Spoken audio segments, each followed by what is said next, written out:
warahmatullahi wabarakatuh.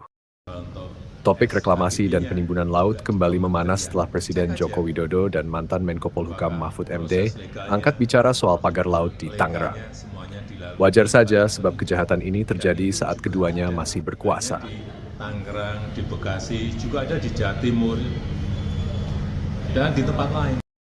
Namun, ada ironi besar. Mengapa kasus reklamasi di Tangerang menjadi perhatian nasional, sementara tragedi serupa yang jauh lebih besar di Morowali, Sulawesi Tengah justru diabaikan? Inilah editorial Jashopos Channel bersama Jalal Abu Shirin.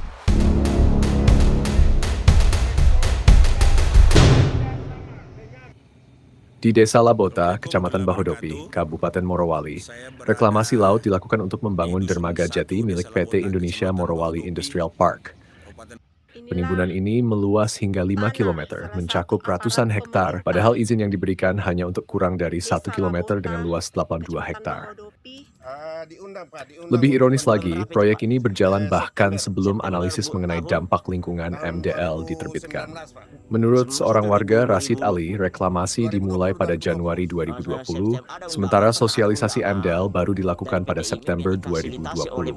Pemerintah Kecamatan Bahodopi pada bulan September 2020 untuk membicarakan apa itu Pak rancangan? Membicarakan tentang persoalan AMDAL. AMDAL ya? Iya. AMDAL. Oh mungkin kerangka AMDAL. Kerangka AMDAL Pak. Kerangka AMDAL ya? Iya. Nah sementara kalau kegiatannya sendiri di bulan berapa? Dari Januari Pak. Januari 2020. Warga Dusun 1, Desa Labota, telah menolak proyek ini, tetapi pembangunan tetap dilanjutkan tanpa mengindahkan aspirasi mereka.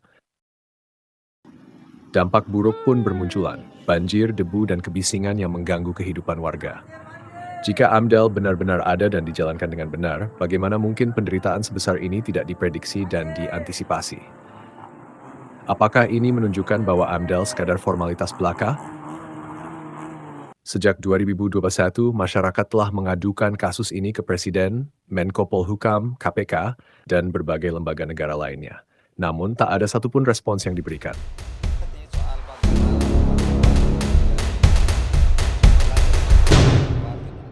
Akhirnya ketahuan. Lalu sekarang nampaknya kementerian itu pada takut mengungkap. Itu kan masalahnya sederhana ya. Sederhana itu, laut itu tidak boleh dikapling, laut itu tidak boleh dikeluarkan HGB. Ternyata keluar HGB, jelas itu adalah pelanggaran hukum. Nah sekarang apa sulitnya mengungkap itu? Oh menterinya takut, tidak perlu takut kalau menteri tidak terlibat. Mahfud MD tampak garang menyikapi kasus pagar laut di Tangerang, seolah-olah pedang keadilan tengah diayunkannya untuk membabat mafia tanah. Namun mengapa tragedi di Dusun 1, Desa Labota yang dampaknya jauh lebih besar justru diabaikan? Itu gampang maksudnya. Selain PT IMIP, masih ada pihak lain yang menimbun laut di antara dermaga dan permukiman warga. Beredar kabar bahwa proyek ini melibatkan pejabat daerah dan seorang jenderal bintang 2. Jika pagar laut di Tangerang bisa menjadi isu nasional, mengapa reklamasi besar-besaran di Labota tetap luput dari perhatian? Apakah karena PT IMIP adalah bagian dari proyek hilirisasi nikel yang dianggap terlalu strategis untuk disentuh hukum? Derita baru apa yang dialami oleh masyarakat adalah debu batu bara. Debu batu bara ini. Selain dampak dari penimbunan laut, warga Dusun 1 kini juga harus menghadapi serangan debu batu bara dari PT IMIP. Batu bara yang ditumpuk di dermaga mengotori udara dan merusak atap rumah warga yang terbuat dari seng, bukan sekadar bocor, tetapi sampai robek. Atap bocor. Bukan bocor, ini atap yang berupa seng, merek. Yang boleh saya sebutkan, mereknya apa ini? Robek. Bukan lagi bocor, tapi sudah robek. Ini.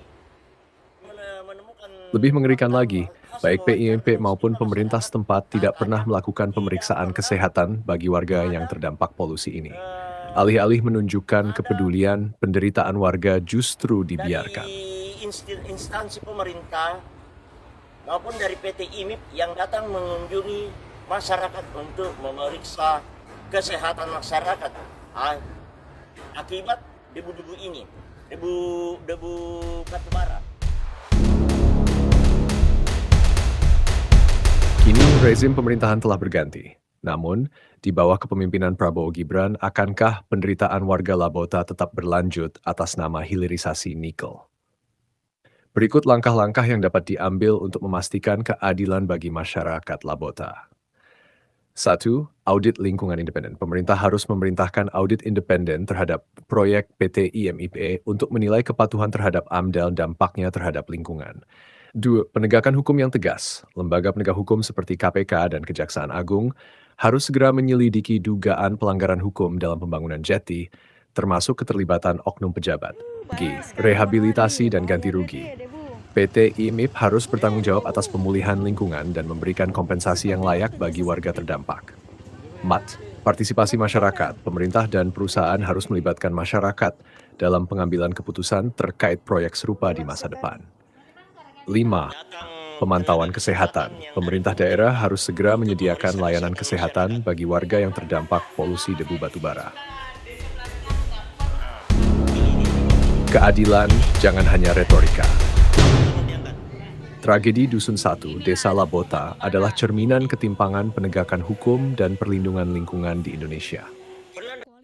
Jika pagar laut di Tangerang bisa menjadi perhatian nasional, maka kasus Labota yang dampaknya jauh lebih besar seharusnya mendapat perhatian serupa.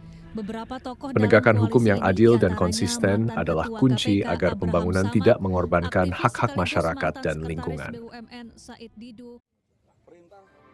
Semoga pemerintahan baru dapat mengambil langkah tegas untuk mengakhiri penderitaan warga Labota dan memastikan bahwa keadilan tidak berhenti pada retorika belaka. Jangan sampai hanya sekadar omon-omon. Wassalamualaikum warahmatullahi wabarakatuh.